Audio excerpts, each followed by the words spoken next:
Okay, so this is a slip lead like I was talking about during the bath. It literally just slips bigger and smaller, goes over their head, slips on them, and they can't pull back out of it, either when they're in the bath or when you're doing a nail trim. A lot of dogs do a lot better with their groomers or the vet or whatever it may be, just because they do feed off of your anxiety or your fear of doing it or quicking them.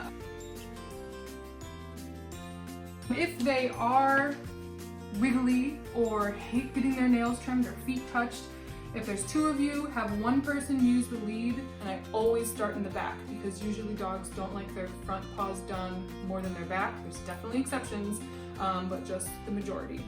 I always put them over my knee. So even if you've got a Saint Bernard or a Newfoundland, if you can get your knee under that dog, just pick them up a little bit, put them right under so they can't step over like that.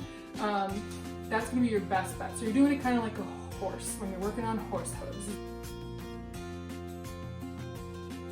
So you want to get their paw in a nice, comfortable, normal position. So if you're trying to do it from the front, you're pulling on their tendons just like you wouldn't like that if it was happening to your fingers. It's much easier to curl your hands like this than it is like this. So I always pull it under. They're in a nice natural position. I'm not pulling too hard.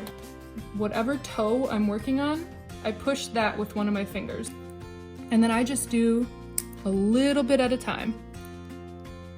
Just a little bit, and I go at an angle all the way around the quick.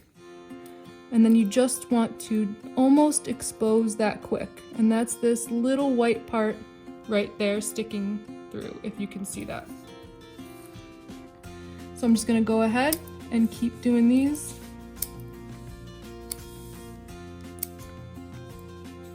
Black ones obviously are a little bit harder, so if you can't get as much off of those, don't worry.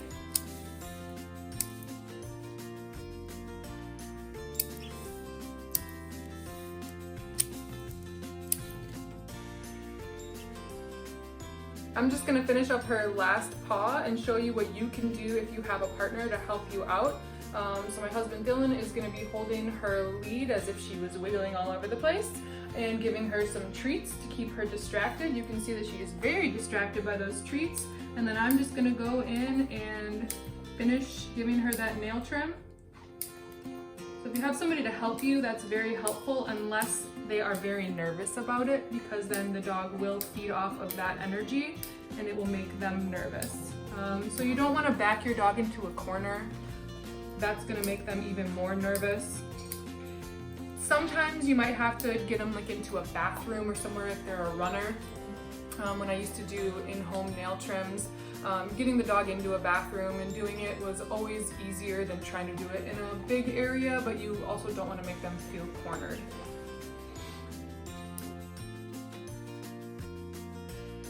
I always have on me Quick Stop styptic powder, and that will stop the bleeding if you do hit the quick.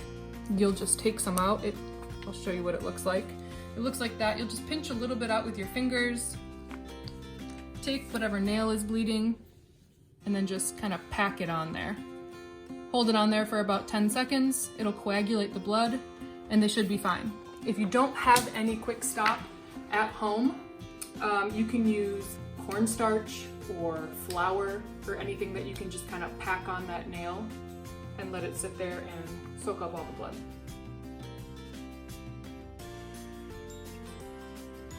I'll show you a paw pad trim. I'm using my 5-in-1 blade.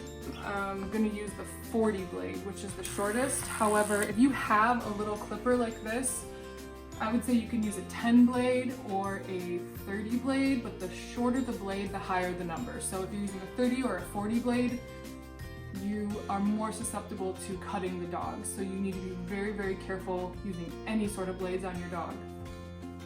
So I'm using the 40 blade because that's what I always use. And then she doesn't have a whole lot of hair, but you just kind of want to go flush with her other pads and trim that hair off. If you dig down, that's when you're going to cut these little pieces of skin in between her paw pads. They're like little webs. And you do not want to do that because that will hurt them. And it's just going to take off that hair that's going to have dirt stick to it. And I know there's still probably ice melt outside from the winter that can get in between their paws. So I'll just go ahead and finish trimming all of her nails.